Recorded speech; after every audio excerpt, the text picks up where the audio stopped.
D'ici là, trace ton chemin, même s'il est encore flou. Bonjour Rachel. Bonjour Gloire.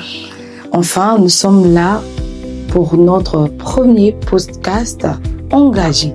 Est-ce que tu sais qu'aujourd'hui, c'est le 31 juillet, journée internationale de la femme africaine? Gloire, je sais, le 31 juillet, ce n'est pas juste une date posée sur un calendrier. C'est un rappel, c'est un écho, c'est une mémoire vivante. Celle des femmes, de toutes ces femmes africaines qui un jour ont dit non à l'effacement. Mais je veux qu'on parle aussi de celles qui jusqu'aujourd'hui sont oubliées. Les jeunes filles, les jeunes femmes africaines. Celles qu'on ne mentionne pas dans des bilans politiques. Celles qui ne votent pas encore, ou tout juste.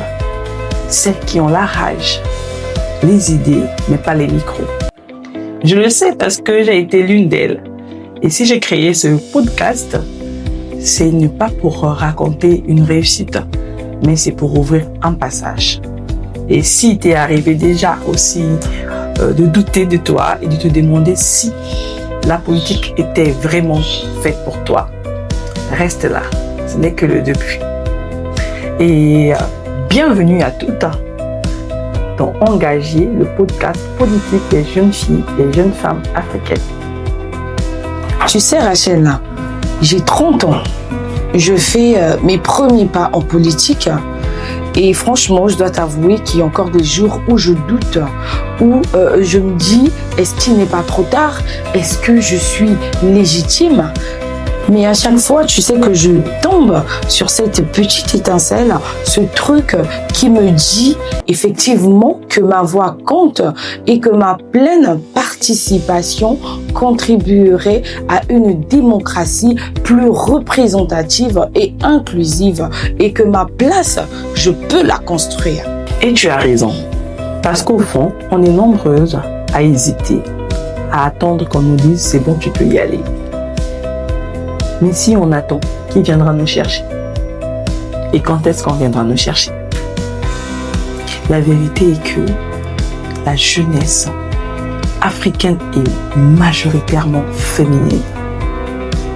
Mais quand on regarde nos parlements, nos conseils municipaux, nos partis politiques, ils sont majoritairement masculins.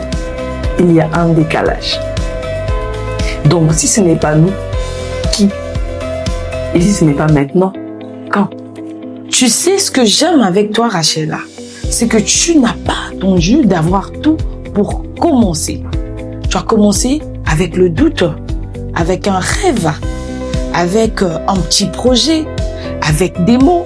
Et franchement, je dois te dire que, j'avoue, c'est inspirant. C'est vrai. C'est vrai. J'ai commencé avec Rachel Food sans imaginer que ça m'emmènerait à prendre la parole en politique. Je n'ai pas de poste électif, je ne suis pas députée, je ne suis pas maire, mais j'ai osé commencer. Et ce que je veux dire aujourd'hui à toutes celles qui écoutent, c'est qu'on n'a pas besoin d'être arrivé pour motiver les autres à démarrer.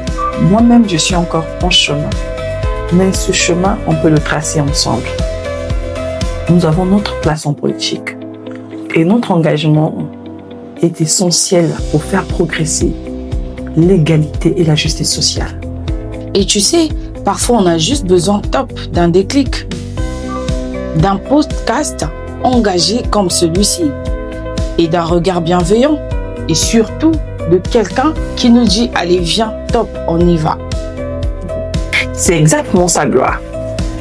Et à toutes ces jeunes filles et jeunes femmes africaines qui nous écoutent, celles qui doutent, celles qui ne se sentent pas à leur place, celles qui pensent que la politique est compliquée, vous n'avez pas besoin d'être parfaite pour participer.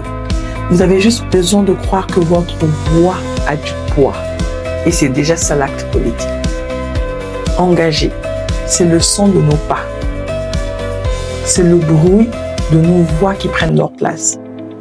Pas parce qu'on nous l'a donné, mais parce qu'on l'a prise.